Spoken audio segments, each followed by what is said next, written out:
Welcome to the College Football Survivor Show, where playoff survival is always on the line. Here's Shehan J. Haraja and Bobak Hayeri. Hey everybody, it's the College Football Survivor Show. I'm Bobak Hayeri with my co-host Shehan J. Haraja, national college football writer for CBS Sports. We are glad to have you joining us. The second week of the college football playoff rankings were revealed on Tuesday, and we saw decisions we'd like to unpack. Plus, we'll take a look at the potential paths for some of those teams outside the current 12 to make their way into the playoff and what's ahead of them as we hit the final several weeks of the season. We're also going to, of course, take a look at some of the biggest games coming up here in Week 12. But before we begin, let me remind you, you can find us on X and TikTok at CFP Survivor Show, where we have video highlights of the show, run polls, and listen to your feedback. Please take a moment to like, rate, and subscribe to us wherever you find us. But we want to get to this. There's a lot of good stuff to talk about today. I'm just going to say this. I do get annoyed when they bump the playoff rankings show for basketball. Like, I respect basketball. I know you're a bigger fan than I am, Sean, but like at the same time, I'm like, you guys are willing to do the show in the middle of an election Tuesday, but oh no, we got to delay it for a couple of college basketball games. They were college, right? It's like, come on, man. Like, priorities. Yeah. So two things. One, the funny thing was that this basketball game that we were waiting for, Kansas, Michigan State, they had like 20 points each at halftime and were a combined 0 for 11 from 3. So not only was it waiting on college basketball, it was waiting on horrendous college basketball. The other thing too is like, who is this for, just from the perspective of like, what college basketball fan is happy to see this in the middle of the two games? Like who is watching college basketball and is like, thank goodness they're going to interrupt coverage from the studio so that we can do the college football playoff release show for week 2. Like, it's basically making everyone mad with no grander purpose. So I'm glad that we got past that one. I actually, because I do over at CBSSports.com, I do like our bracket article. Like, we put out our graphic of the bracket and I do some takeaways on it. And I forgot that it was the Champions Classic week that was pushed back. So I like got there ready to go at 6 p.m. Central Time. It was like, let's go. And it's another hour and a half. It's absolutely killer. So I'm glad that one's done. And the one thing that's good about it is that they get right to the point in the show. They start dropping the rankings within like a minute of you coming on. That's great. Yeah, exactly. Because I mean, at that point, it's just like, I mean, this truly is the show that could be an email, but of course, and they do release an email pretty soon afterwards. But my goodness. Yes. All right. So all of that said, there was some serious movement this time. I mean, I don't know what I expected. I mean, we talked about it a bit in our previous episode. We were fully prepared to see BYU or Boise State have a Georgia team above them. Which I guess Boise State still had that happen. We'll get to them in a second. But we watched teams move around in ways we didn't expect, to the point where actually now the question is, well, I mean, there's still things to be discussed. And I don't know if annoyed about, but did any of the changes annoy you? Just as a quick kind of heads up. So the top 12 right now is Oregon, Ohio State, Texas, Penn State, Indiana, BYU rounding out our top 6. Then Tennessee is the one team that stayed in place in the middle of the pack, followed by Notre Dame. Miami dropped to number 9. Alabama climbed up to number 10. Ole Miss climbed up to number 11. And Georgia is at number 12. But with the way seeding works, they would technically not be in the final playoff because Boise State at number 13 would automatically take that 12th spot as the 5th conference champ. So this is utterly fascinating. And once again, it was fun to compare it against our own rankings. Because, of course, we eliminated Miami because we had to eliminate somebody. But Boise State and SMU were the other two I think we didn't have, and we didn't have Ole Miss. But I think other than that, we were pretty close. Well, and I do think that the one piece that I could point to as being a little bit irked by is I don't really get the giant gap between Miami and SMU. Like, when you put their resumes next to each other, they're pretty similar. Like, I don't really know what the reason is for the disparity. Now, I think that there's a case for having Miami ahead of SMU, but Miami's number 9 and SMU's number 14. That doesn't feel like a whole lot more than poll inertia to me, because even when you look at stuff like advanced metrics, like they like Miami better, but not by a lot. I think that when you look at wins, right, like Miami has won, they have the one over Louisville, who's number 19. SMU has both Louisville and Pitt, although Pitt might have dropped out of the field after this past week. So like the resumes are pretty close. And I don't really get why there's such a disparity between them. The other thing that I'll point to as well, and this is a relatively minor qualm, is like I don't really get the Penn State thing. I don't really get why they're number 4. I don't really know what they've done to this point to make anybody feel like, oh, this is a team that we have to make sure and have in the top 4. And it's less because they lost. Like I don't think that the loss is really a huge deal to me. It's more that they haven't beaten anybody or done anything that's worth a whole lot. Now, they beat Washington this past week 35-6. Good win. Like good win. But they have the overtime game against USC. They only beat UCLA by 16, and that was when UCLA was playing really badly. Illinois is a win that's aging worse. West Virginia is a win that's not looking all that good. They have the 1-score win over Bowling Green. Like when you compare that, for example, to BYU, who has 2 top 25 wins, or Indiana, who has won 9 of their 10 games by 2 touchdowns or more, it's quibbling, honestly, at this point. I don't think it's a huge deal. I don't think it's the end of the world. But I would just be really curious to know what the committee likes so much about Penn State, because they've just treated them like they're dominant. I mean, because the one thing I'll say about Texas, of course, they're 8-1. Their one loss was against their only good team that they played. But like, I do think if you're dominant for 8 games outside of that, that's something, right? To go on the road and beat Michigan, and Michigan's not great, but they crushed them. To beat Oklahoma, they have wins where they have been dominant week after week. Penn State doesn't have that week to week consistency that I think you could argue that Texas has. I don't know why they're being treated like that. I think it's a legit question, and I don't give them a lot of credit for the win over Washington. Washington has been people who have paid attention. Washington is 5-5, and if they've actually won all 5 home games and lost all 5 road games. Doesn't matter where they're going. Technically the Wazoo game is, you could kind of put an asterisk around that because that was also in the game. That was also in Seattle, but technically not a home game for them. But I'm not as impressed by them. The game that Penn State has won that has improved with time, and again, this is based on what I saw seeing them in person last weekend, was UCLA, because they're actually a climbing team. They're not a great winning record team, but they could plausibly get into a bowl, because now the last 3 games they have to win 2. They have to play Washington, USC, and Fresno State, which is awful. So there's a real good chance that they could win 2 of the 3, if not all 3. But yeah, I don't get the Penn State thing. I really think it's especially when you see them against Indiana. I don't understand at that point. They're just saying, well, we already had them that high. We'll just leave them there. Don't complain. Or even against BYU. I mean, I think arguably BYU has a better argument to be above a Penn State if we're looking at one loss, not even one loss. If we're looking at undefeated teams against 1-loss teams, I just don't quite get it.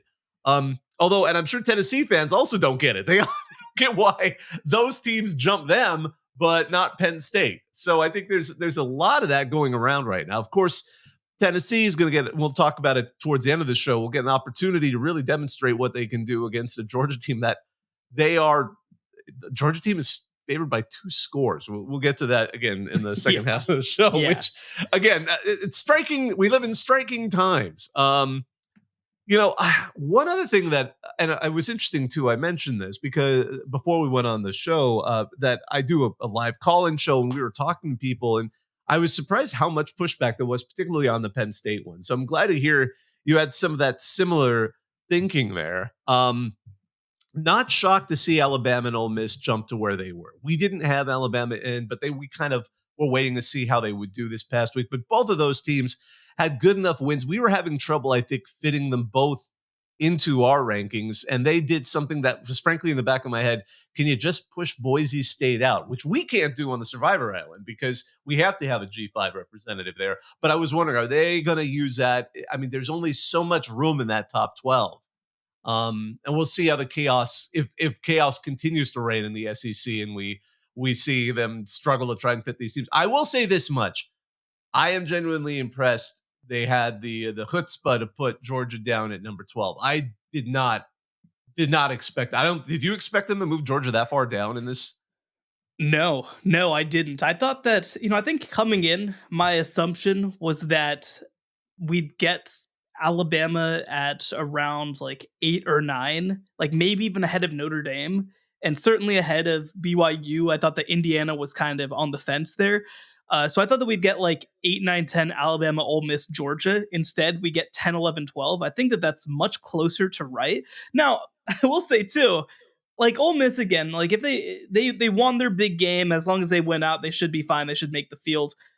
Like Ole Miss's resume, even outside of that Georgia game, is a little interesting, right? They still have that loss to Kentucky, but I do think that this is probably about right. This is probably about as good as you can expect from the committee. I'm going to be fascinated too. Let's just say, for argument's sake, that Georgia beats Tennessee this week. Well, and actually, let's make things even more interesting. Let's say that Texas loses to Texas A&M at the end of the year.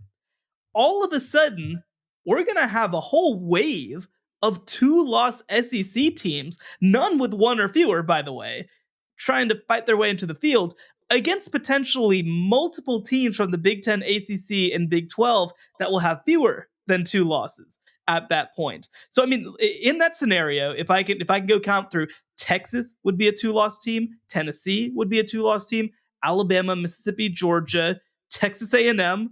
I think Missouri still would be at that point. So you'd be talking about 7 2-loss teams in the SEC. Now, Missouri, we can get out of there. They're terrible. Also, they're going to lose this weekend to South Carolina. That's a whole other story. But the rest of them, it gets interesting. And by the way, if we're in a scenario where it gets to tiebreaker to decide who goes to the SEC title game, you know who actually has an inside track there? LSU. LSU would actually potentially make it over any of Georgia, over Texas. Like, that's the scenario we could be in. And in this scenario, if Texas A&M beats Texas, they would actually finish first place in the SEC because they would only have 1 conference loss at that point, even though they have 2 overall losses. So things are getting real weird in the SEC. And I do have to give them this credit. I do real quick have to give them this credit. There are 4 teams in the top 5 in the Big Ten. Yes. So the committee is actually kind of punishing the SEC for losing games. Like, we have 1 team in the top 6 from the SEC, that's Texas. Then there's number 7, but then nobody else until 10. Like, there are only 3 SEC teams in the top 10 at this point. I don't think coming into the year that's what I expected. No, not at all. I was actually impressed when I saw how that had lined up, and we talked about this again last episode before we even had these rankings, that would you rather have a very kind of top heavy conference like the Big Ten is right now, or one that seems to be kind of just a mix of teams like the SEC? And this is proof positive, because not all these teams are going to play each other. Really, at this point, Ohio State and Indiana will play each other, and then we'll see which 2 end up in the actual championship game. But there's an opportunity for 4 of these teams to get in easily, if not all 5. So that's got to be a great, or pardon me, if not all 4, 3, if not all 4. So this has got to be a great opportunity right now for the Big Ten. They can't be complaining. So I would love to see Brian Kelly make some kind of promise to sort of motivate the team to get in. Although I don't know if they necessarily control their destiny. Like, he will, I don't know, give Mike the Tiger, the real Mike the Tiger, a hug or something like that if they make it into the SEC title game. That would galvanize the troops, I think, over in Baton Rouge. But one thing we wanted to get to is, because again, these 12 are not necessarily going to be the 12 that are going to make it in the end. That would be highly unlikely to get all of them. So now we want to look a little bit outside of the current CFP top 12, top 13, because technically Georgia is out. And see what routes they have to get back in. Let's go ahead and start with the dogs. Like, Georgia, it's a surprise. Clearly, no one expected them to be ranked this low after that second loss to Ole Miss. They've got 3 games left. They've got the big game this weekend with Tennessee. They've got UMass, our producer's beloved team. And then we have Georgia Tech, which is completely unpredictable and could very well give them a scare, because certainly they broke Florida State to open the season. And we'll see if we'll see. They beat Miami just this past weekend. Can they pull another one? Do they need to win out? Yeah, definitely. And the other piece too is that the blessing is that they have a clear path in. The curse is that they only have one path in, and that's beating Tennessee this weekend. And by the way, they probably have to do it pretty decently because Tennessee might be without their starting quarterback, Nico Iamaleava. So it's going to be, I think, a tight fit for them. And the other piece too is that, yes, they play 2 games after that. One, of course, against the Fighting Joey Alibertis, once again, of UMass. But then they play Georgia Tech. And, Georgia Tech is a headache, man. They just beat Miami. And I think that they have to look reasonably good in that game. I don't think that they can, eke out a victory against Georgia Tech and expect everything to just go along as usual. But I do think what will help them is that, especially in a world where there are so many 2-loss SEC teams, 2-loss SEC teams, multiple of them are guaranteed to get in. I think that they're going to be probably the second highest priority SEC 2-loss team behind Alabama. Alabama, I believe, has 4 top 25 wins at this point, including one over Georgia. Well, Georgia, at this point, right, we'd be projecting them to have one over Tennessee and to have one on the road against Texas. And then, by the way, you also throw in that they have that win against Clemson earlier in the year. So if they win against Tennessee, they're good. If they lose, though, the committee kind of already told us what they think. If Georgia was 8 right now, where I thought they might be, then they have a little bit of a case if they lose tight to Tennessee, who would be in the college football playoff at this point. But if they lose, I think they're firmly out. Does Georgia have a path to the SEC title game? This is kind of a 2-parter. I don't know if they do. I don't think that they realistically do. Again, there's so many options on the table. So what we'd be looking at is we'd have to go through SEC tiebreakers. And the way that it is right now is that, of course, first is head-to-head, right? That's not going to apply because there are going to be too many teams involved. And same deal with wins ranked by best to worst. So what we're probably looking at is a scenario where we're looking at opposing SEC strength of schedule, essentially. And this is actually where it gets interesting because Georgia has played many of the best teams in the SEC. They're going to play Texas. They're going to play Ole Miss. They played Alabama. They're going to play Tennessee. But what actually might screw them is that their other games happen to be against teams that wildly underperformed. They played Auburn. They played Kentucky. They played Mississippi State. So actually, I think that the Athletics' Seth Emerson calculated this the other day. If we're in a scenario where a lot of these teams finish with 2 losses, we could be in a position where LSU and Alabama are the top 2 in terms of opposing strength of schedule. Now, what's entertaining about that is that Texas is by far the highest ranked of those teams, but it wouldn't matter. That's not what would be taken into account. So this is working under the assumption of. So this is actually working through the assumption of an 8-way tie for first place, which would be Georgia beats Tennessee, the winner of Texas versus Texas A&M loses the game before that, and then Alabama, Ole Miss, LSU, and Missouri all win out. And if the winner of Texas A&M doesn't lose a game before that, then they just be in. But the priority would go like this: Alabama would have an opposing record of 33-31. LSU would be 31-33. Georgia would be 28-36, so they'd be third behind those 2 teams. Texas A&M tied with them, 28-36. Actually, at the bottom would be Texas. Texas does not want to get into a tiebreaker situation when trying to make it through the SEC. They have to win out. And Tennessee also is in a bad position from that perspective. 22-42 is their projected record, according to the Athletics. The reason I brought all of this up is I'm curious for Georgia. It's like it's almost in there. I wonder for some of these teams in the SEC, do they just want to win out, but also avoid the SEC title game in some ways? Because if you win it, great, you're in 100%. I mean, not only that, but your SOS would have been boosted tremendously. But what if you lose and you end up with a 3rd loss? And now there's a really awkward conversation in that committee room of what to do with the 3-loss SEC team that lost the championship game against a 2-loss, especially some of the 2-loss teams that got left out. That could get really interesting. I mean, I'm assuming they're still going to let that 3-loss team in, but it's going to look really weird. And I'd be a little more worried about that for some of these teams that might get thrown in there, especially if you had one of the weaker schedules going into it. We have asked essentially the executive director and Ward Manuel, the chair of the CFP committee in the past, how much will be held against teams? Because there is examples of this. Back in 2017, when I was covering the Big 12, TCU made the Big 12 title game and played against an Oklahoma team that beat them by a lot in the regular season, was clearly better than them, but TCU was like number 9 at that point, and they lost by 3 touchdowns again because Oklahoma in 2017 was really, really good, and they actually fell all the way to 13, which pushed them out of the New Year's Six. So because they made the Big 12 title game, they didn't get to play in the Sugar Bowl. And so which is brutal, obviously.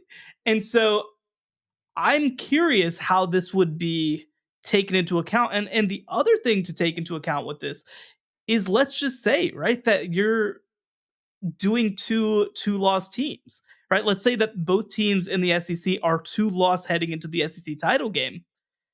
Like, I don't know that it's the same as losing to number 3 Texas, for example. If the top ranked team in the SEC that you lose to is like 8, do you get treated with the same level of respect for losing that game as if it had been number 2 Georgia or number 1? I don't know. I don't know the answer to that question. We're gonna get some major precedents here. I mean, I feel like you can't get left out for losing that kind of game. Now, the exception would be, and maybe the dream scenario for some teams would be LSU making the SEC title game and then just having a 4th loss, and they were never in anyway, so they're not going to get punished anyway.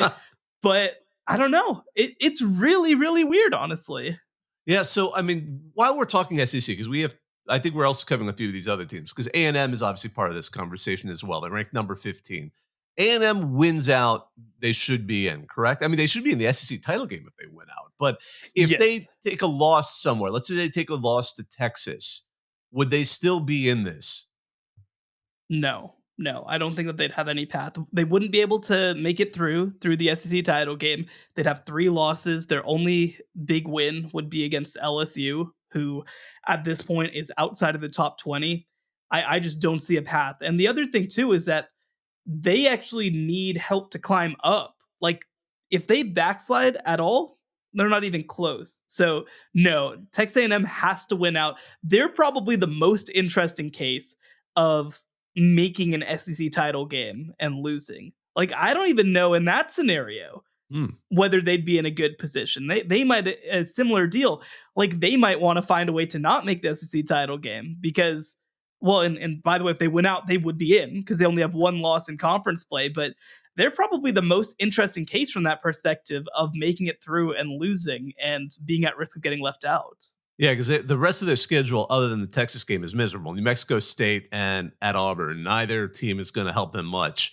And that Texas game is, I just love it though. I mean, regardless, that circle around that gets more and more lines because it is more rings because it is going to be an exciting one for them.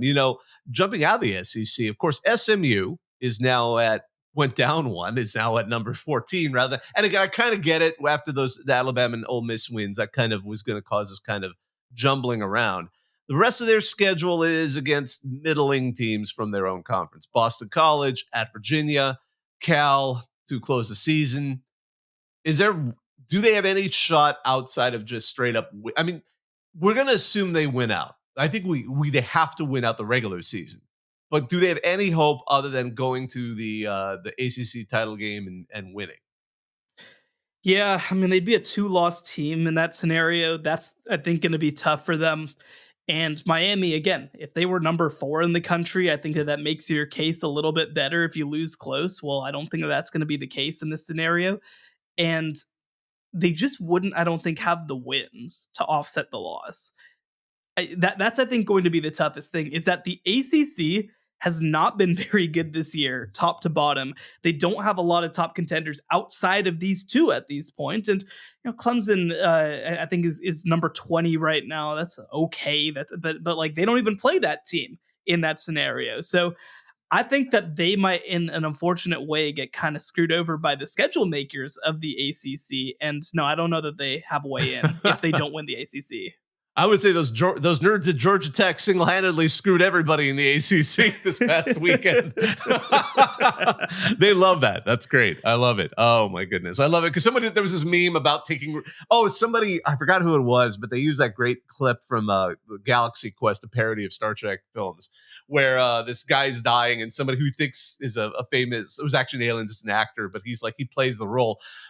To Stanford, by Grabthar's hammer, you will be avenged. So Georgia Tech took avenged for Stanford on top of Miami. That was a really bad reference. I love explaining memes over podcasts. Yes, exactly. And then the next panel, this is what they say. No, but one last thing I just thought we'd touch on a little bit, because obviously the Big 12 is fantastic. Actually, I just want to point this out. Some folks have done some research. Again, BYU, the favorite to be in the conference title game in a lot of ways. They just have to win 2 of their final 3 games, which are Kansas, which is actually potentially interesting, at Arizona State. Also interesting in Houston. Actually, we never really mentioned this last episode, but we were talking about games to look out for that will have potential playoff implications. I actually wrote for BYU every other game they play, because there is no net, and they don't play automatic gimme games, and any of these could be dropped. Although, again, their hottest rivalry game is Utah, and that certainly delivered this past weekend. Colorado right now needs to just win out. So they're the other one that's in the driver's seat. They host Utah, they're going to Kansas, and they get Oklahoma State. Kansas State, they own the head-to-head tiebreaker against Colorado if the Buffs were to drop a game. They get Arizona State, Cincinnati, and at Iowa State. But then it gets even funnier, because we know, Iowa State, they would need to win Farmageddon against Kansas State and some other losses to happen. But Arizona State's still in this race. It's absolutely bonkers. They only have 2 Big 12 losses. They need to beat K-State and hope Colorado drops another one. Their rest of their schedules at Kansas State, BYU, and of course the Territorial Cup at Arizona. Not an easy trio. They actually saved their hardest schedule for the last. So they're 7-2 now. They may not end with any more wins than that. It's quite potential. But the 2 wackier ones here: TCU, 6-4, 3-4 in the Big 12. They would need single losses by Iowa State, Arizona State, Kansas State, and West Virginia to create a bottleneck.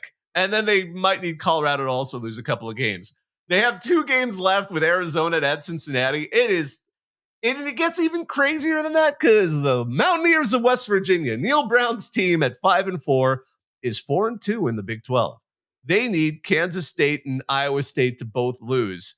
And then those would be their head-to-heads. They would need them to be knocked out, but they could then climb up if they win out in the process with Baylor, UCF, and at Texas Tech. I'm going to be honest with you. I don't know all those teams are plausible. I think somebody worked it out that it's less than 1% chance that the Mountaineers would actually make all of that happen. But I still want to dream that one. I want to see the Mountaineers go into the Big 12 title game and win, just because there's a strong possibility there will be 5 other conference champions ranked higher than them, and may not even need Army to beat Notre Dame in that scenario. They might have to go even deep, ranked 30th and 34th or something like that. But jokes aside, which of those teams do you think has the most likely path to go up into this particular playoff ranking? I mean, other than Colorado, we're going to assume Colorado is 1A, because they have managed to. They're not in. They're ranked? Where's Colorado ranked right now? They're 20. They're number 17. Oh, 17. So they could move up. But who else would you give a puncher's chance of making it into the college football playoff? Well, I will say, Dave Aranda will have those Baylor Bears ready to snuff out this West Virginia nonsense this weekend, so we don't have to worry about trusting that climb. Baylor's actually never won at West Virginia, so that one's going to be a very entertaining game. They've only played 8 times there. How long have they even been in the same conference? Right? Yeah, exactly. But it's always gone very hilariously bad whenever they've played there. So it'll be something else to see whether which team manages to not spill chili all over themselves this upcoming week. But I'm not going to pick West Virginia, obviously. So obviously, I think you talk about Colorado at 17, Kansas State also at 16. I mean, they're kind of also in that scenario where like they're just a contender at this point. They really just need one thing to go right, and that's Colorado to lose in order to be in that conversation. And I think that Kansas State's best is as good as anybody's in the Big 12. The issue for them has been that they haven't been consistently at their best. But I do think that what they'd be able to do against BYU, for example, is they'd be able to go and I think really spread out that defense, make it a speed game on the outside. And again, we'd have to see how they match up with BYU's offense, which has been a problem for teams. But I do think that they'd give themselves at least a little bit of a chance. So I think that Kansas State, outside of Colorado, is probably the team to watch. But like we talked about, Colorado has to lose a game for that to happen. And I'll be honest, the idea of a Kansas State BYU rematch in the conference title game would be intriguing because the first time that goes so well. That was BYU's we are actually good this year game. Because before that, we were all like BYU was more of a curiosity, if anything. And then here we go. When we get back from the break, we're going to take a look at some of the games coming up this weekend here on the College Football Survivor Show. The College Football Survivor Show, where playoff survival is always on the line. All right, so week 12 is about us. This week, not as many playoff notable games that are happening in the weekdays, so we can focus right on Saturday. There is a slate. I'm not going to say there's a ton of great games. I mean, the one we absolutely have to just get out of the way right now is number 7 Tennessee, with one loss in the SEC, going to number 12 Georgia. Reeling at as we said, the Bulldogs, they lost pretty handily at Ole Miss, but they are also favored by 10.5 at the current time we're talking about this. So by 2 scores, just bottom line, they're favored by 2 scores against a team that's ranked substantially higher than them in all the polls. What do you make of this game? What are your big things to look out for? Well, I do want to point to one stat that I found over the weekend, which is that Georgia is 1-7 against the spread as a favorite. And in SEC play, they have underperformed lines by 8.1 points per game. So, like, look, all the computer models, all the Vegas lines, like, they love them. But, like, the actual performance and actual results say, oof, I don't know about all that. The way that this game stays close is actually that the best unit in this game, which is Tennessee's defense, controls this game. And when you look at Georgia, Carson Beck made a statement over the weekend that probably not the right place, right time to do it. He essentially says, well, the reason that we're struggling on offense is like we're a run-based offense and we can't run the ball right now. And it's like, well, dude, you've thrown 12 interceptions in your last 6 games. Yeah. You don't probably need to be the guy saying that. He's also not totally wrong. Georgia went from number 2 in the SEC in rushing offense in 2023 to number 15 in 2024. They're about to play the number 1 rushing defense in college football per EPA and per success rate. So I kind of think that Tennessee is going to erase Georgia's running game. So it becomes a question of, who do you trust more, Carson Beck or Tennessee's entire offense? And I don't like either of them, to be frank. I really don't like either. Well, how about now, which defense do you think is doing better at this point in the season? I think it's Tennessee. I think Tennessee's defense is the best unit in this game between all 4 of the main units. They are right now, I think that the stat was like they were the first team in SC play in a very long time to hold all of their first opponents below 25 points. Mm-hmm. So they're playing at an incredibly high level right now. They're essentially number 1 or 2 in every single major defensive category. It's like them in Texas everywhere. Now, the thing that those 2 teams have in common too is that they've played the 2 easiest schedules, you could argue, out of contenders in the SEC, Missouri aside, by the way. But I do think that this Tennessee team is like, they're big time. Yeah, I'm looking back through. And they've never crossed 20 points. They've never allowed more than 20 points. No team has scored 20 points on them. Even in their loss to Arkansas, it was a 19-14 game. So that's the funny thing about this, right? Like I always joke about what I call the Jim McElwain theory, which is if your team is good, but it's because of the thing that your head coach doesn't coach, I'm a little worried that it's not about your head coach, that the fact that your roster is good. Well, Tennessee's approaching Jim McElwain theory territory because they are awesome on defense and their offense is not very good right now. But I think that the question becomes, how many points does Tennessee need to score in this game to win? I think the answer is like 27. I think that probably would be enough. I think maybe you're looking at like I do think Georgia's going to cross 20 points, but it could be like a 27-24 game or 27-21 game. I think that they'd be able to handle that. I'm not going to pick Tennessee to win this game, especially if Nico Iamaleava is out. But I do think that Tennessee right now just has more things on their roster that they can rely on than Georgia. Like Georgia defensively is still really good, but they've gotten got at times, especially by passing offenses. Now, again, that's going to be part of it. I don't know whether Tennessee's passing offense can hang. And actually, if you look back, Georgia has won 7 straight of these games, and every single one of them has been by 2 touchdowns or more.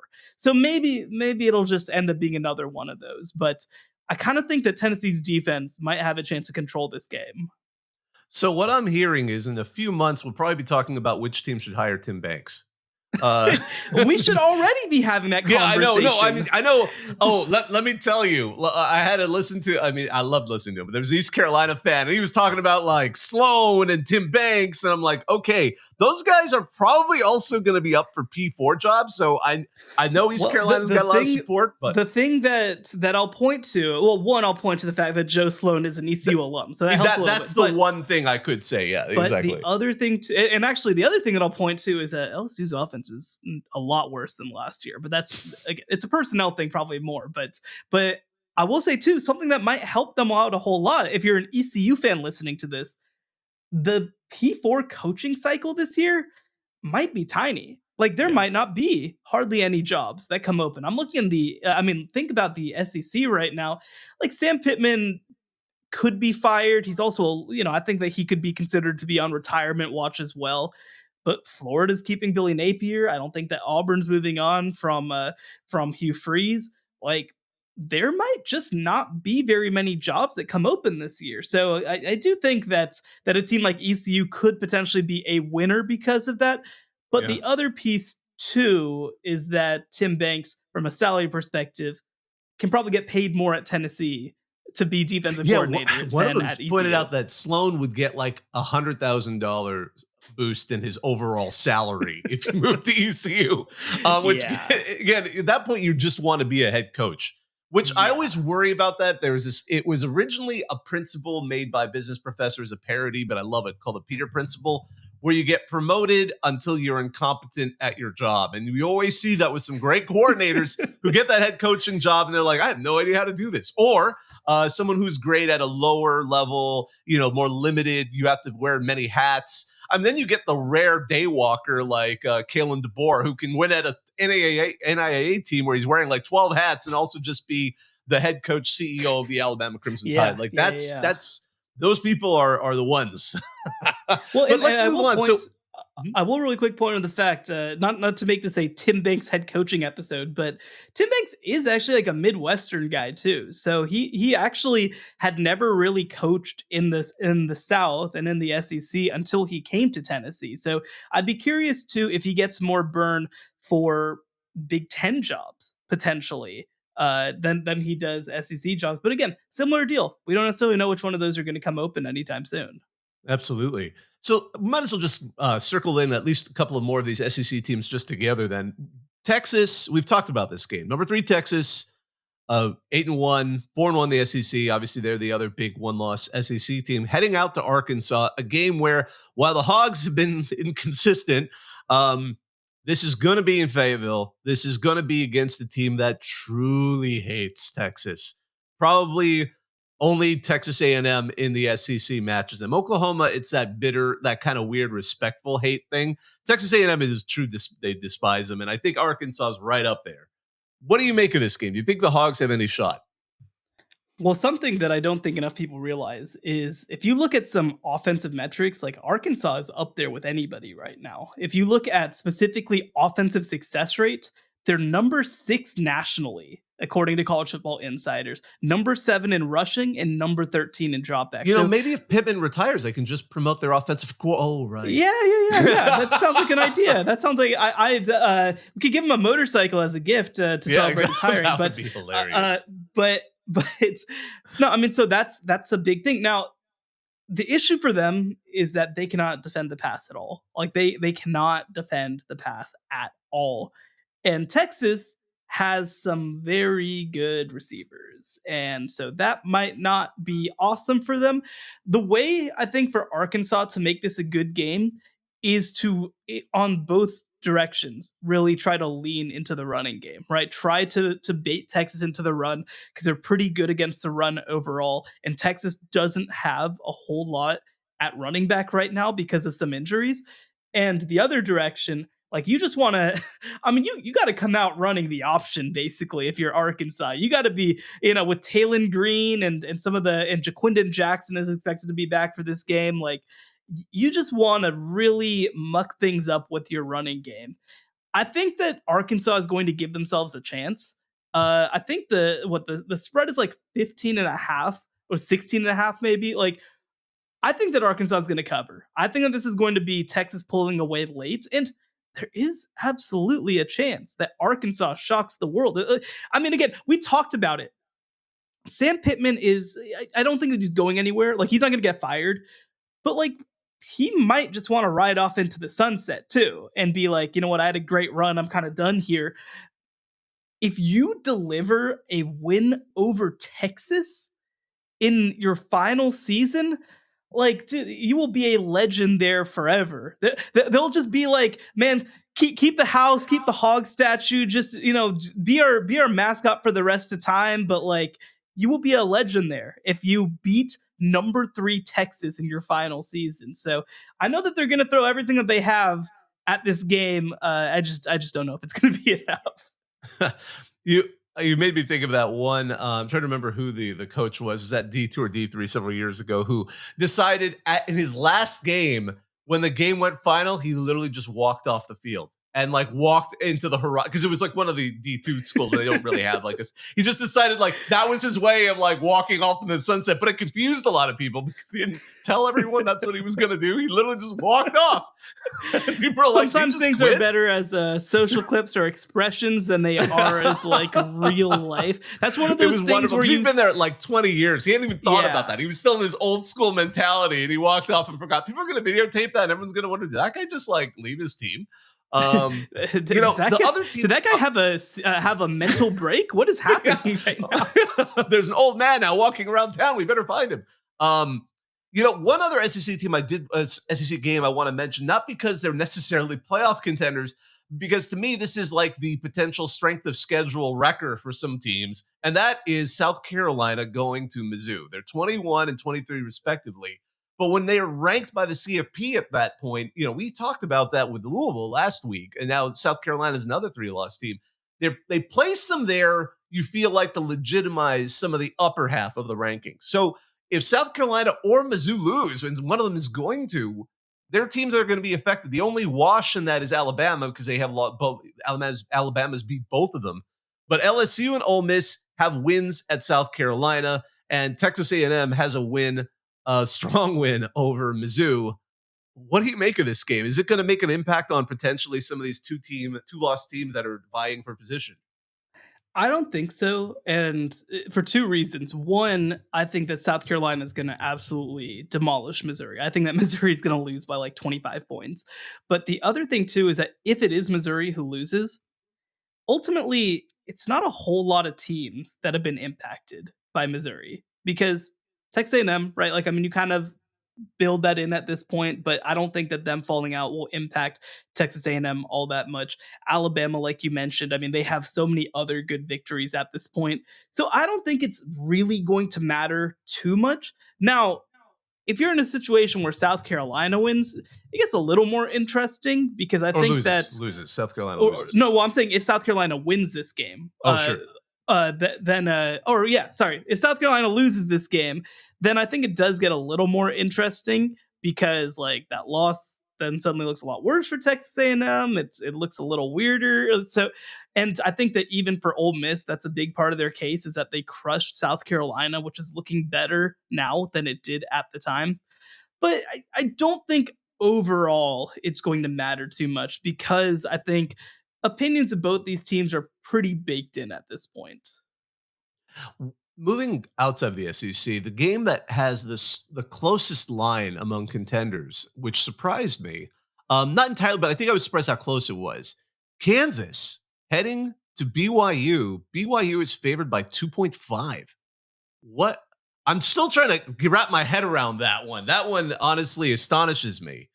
BYU, and as I said, like BYU's finale is tough. Kansas seemed to have a little more life in them these past weeks, but is this something where we expect BYU to kind of shake off the holy war, holdy war, as some people have called it, which I do appreciate that. Do we think that this is something where BYU should be able to get it together and finish out strong, or do the Jayhawks have a chance? Well, so I'll say two things on this. One, I mean, BYU, I think the sort of advanced analytics systems, things like that, it does not like them. Like, it does not like them. But because of that, BYU actually ranks number 3 nationally in how much they've overperformed the spread. They're overperforming the spread by an average of 12.2 points per game. So yes, you know what? Like they're only favored by a small amount in this game, but Vegas has essentially been 2 touchdowns wrong on them every single week. By the way, the other top teams in that ranking, Indiana's number 1. They've outperformed the spread by 14.6 points per game. South Carolina's 2 at 12.3. BYU at 12.2. Tulane, interestingly, at 12.2. Number 5 is actually Notre Dame at 11.5. We might actually have to have a Notre Dame conversation in the coming weeks because they actually have kind of turned into a buzzsaw. It's just they don't play anybody, so we don't really. Yeah, they got Virginia, which we're not going to necessarily talk about a ACC team. We can talk about Anthony Colandrea. I've got no problems at all with that. But all this to say, so I think that like you have to take Vegas lines with BYU with a small grain of salt because, like, again, their analytic systems do not like BYU. The other thing too to take into account is that since their early season awful play, Kansas has kind of turned it around. You look this last week, they beat Iowa State and Jalen Daniels looked really, really good. I think that they're starting to turn into the team that was picked in the top 5 of the conference in the preseason. Even the week before that, you look 29-27 against Kansas State. It comes down to the last couple of minutes. Houston, they beat them 42-14. All of a sudden, Houston's figured it out. That's looking like a more impressive win. Arizona State, they go on the road, only lose 35-31. So, like, I think that this Kansas team, I saw people joking, this is the greatest 2-6 team in the history of college football with what they're doing against Iowa State.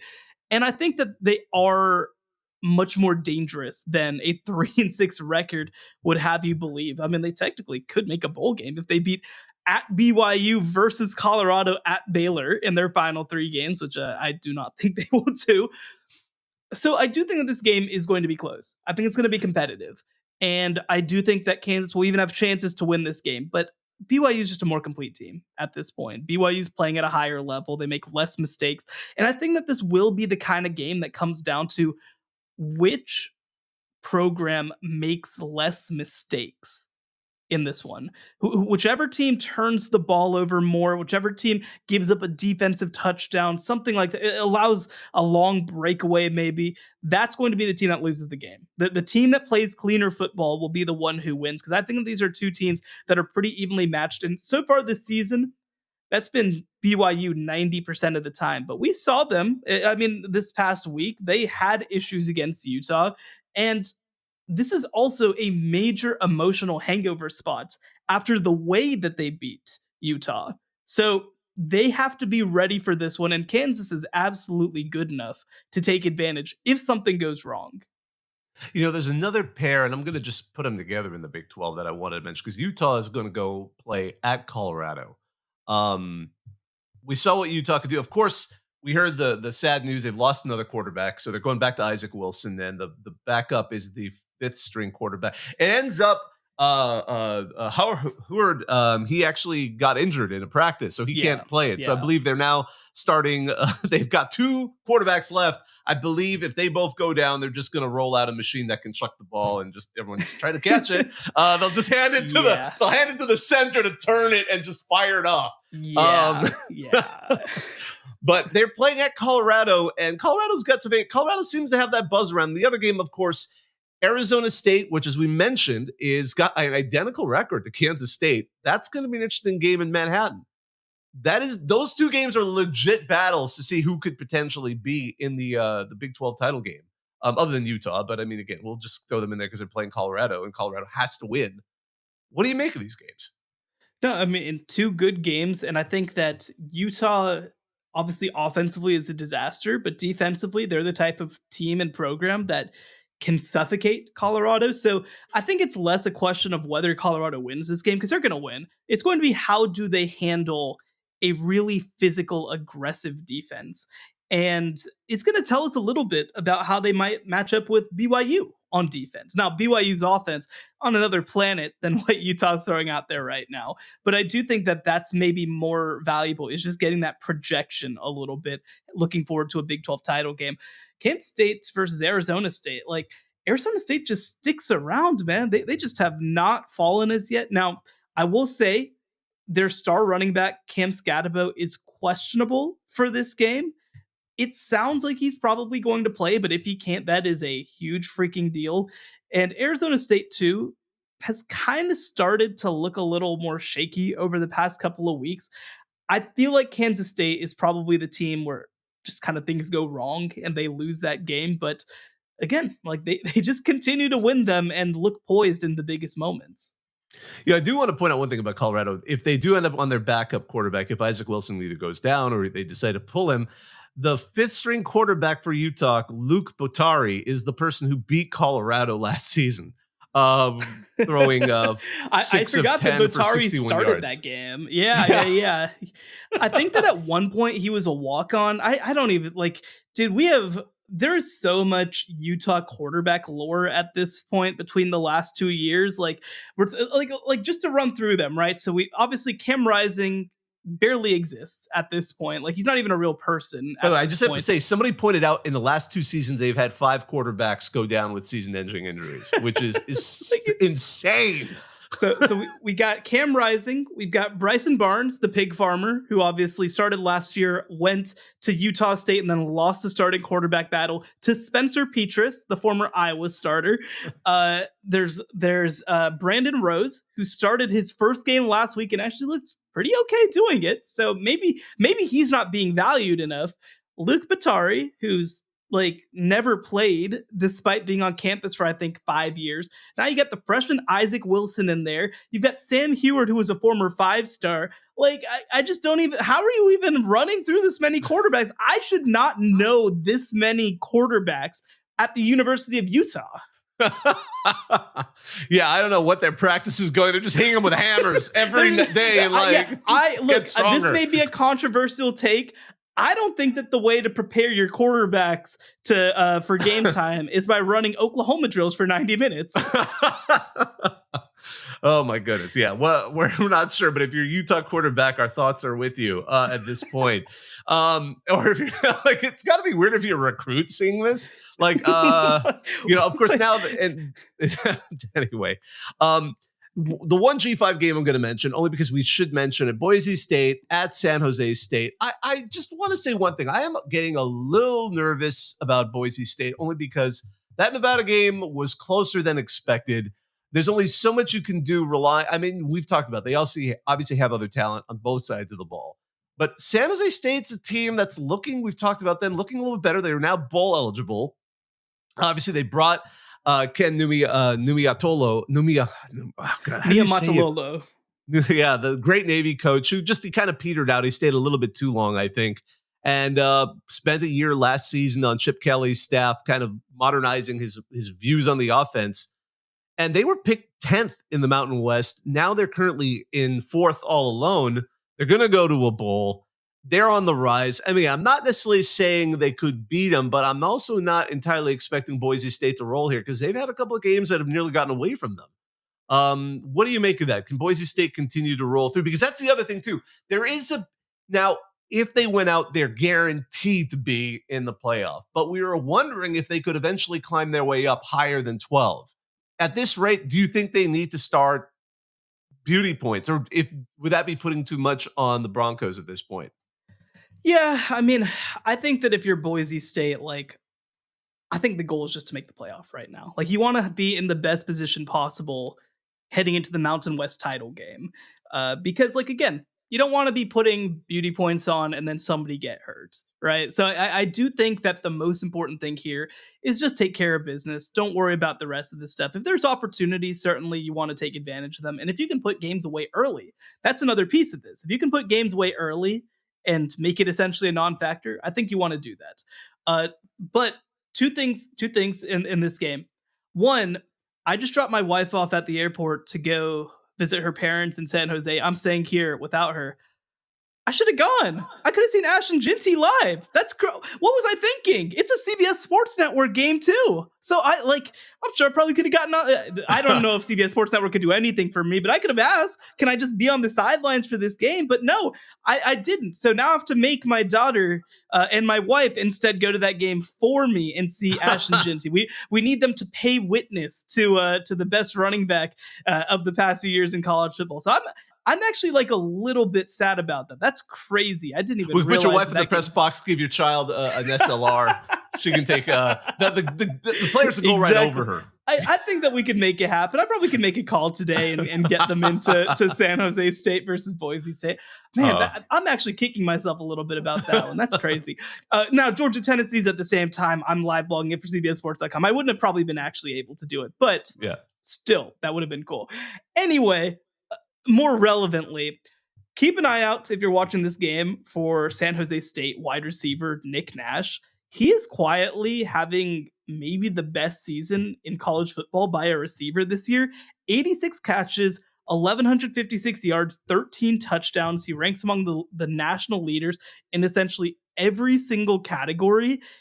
And for the record, right, this is from a coaching staff that came from running the option in Kenny Amatololo at Navy. Now, I think it's important for people to know, right, that a lot of the time these guys run the option because it's the smart thing to do and not because they're just so committed to it and because they love the option so much. But this is new. By the way, I did double check. He actually leads college football in all three of those stats: receptions, yards, and touchdowns. So that's pretty crazy for a receiver from San Jose State University to be the guy doing that.